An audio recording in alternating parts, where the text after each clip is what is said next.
নমস্কাৰ আপোনালোক সকলোকে মোৰ YouTube channel DP info in গাইডলৈ স্বাগতম জনাইছোঁ।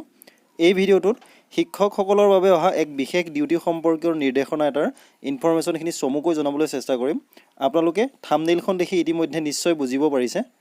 হয় ছাৰ বাইদেউসকল, শিক্ষকসকলক সাম্প্ৰতিক বান পৰিস্থিতিৰ বাবে ৰিলিফ বিতৰণৰ ডিউটি দিয়া হৈছে। এই নিৰ্দেশনা পত্ৰখনত কি লিখা আছে আপোনালোকক গোটেই চমুকৈ জনাবলৈ চেষ্টা কৰিম, সেয়েহে আপোনালোকে ভিডিঅ'টো শেষলৈকে চাই ইনফৰমেশ্যনখিনি জানি ল'ব বুলি আশা ৰাখিলোঁ। ছাৰ বাইদেউসকল, এইখন হৈছে নগাঁও জিলাৰ কামপুৰ ৰেভিনিউ চাৰ্কুলৰ তৰফৰ পৰা জাৰি কৰা এখন বিশেষ অৰ্ডাৰ, আৰু এই অৰ্ডাৰটো জাৰি কৰা হৈছে 24/6/2022 তাৰিখে।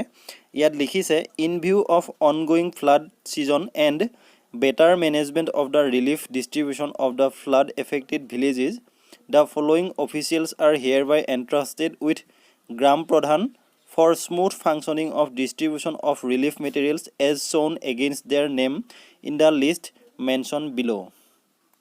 অৰ্থাৎ ইয়াত লিখিছে যে সাম্প্ৰতিক বান পৰিস্থিতিৰ বাবে ফ্লাড এফেক্টেড এৰিয়াসমূহত ৰিলিফ বিতৰণৰ বাবে গাঁওসমূহৰ গ্ৰাম প্ৰধানৰ লগত কেইজনমান শিক্ষকৰ এটা টিম গঠন কৰি দিয়া হৈছে, যিয়ে ফ্লাড ৰিলিফ বিতৰণৰ ক্ষেত্ৰত গোটেই কামখিনি মেনেজ কৰিব। অৰ্থাৎ ফ্লাড ৰিলিফ বিতৰণৰ গোটেই কামখিনি তেওঁলোকে পৰিচালনা কৰিব লাগিব। গতিকে এই গুৰুত্বপূৰ্ণ ইনফৰমেশ্যনটো আপোনালোকৰ জ্ঞাতাৰ্থে আমাৰ চেনেলৰ জৰিয়তে জনাবলৈ চেষ্টা কৰিলোঁ।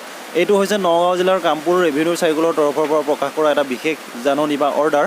গতিকে অসমৰ অন্যান্য জিলাতো এনেধৰণৰ নিৰ্দেশনা জাৰি কৰাৰ পূৰ্ণ সম্ভাৱনা আছে।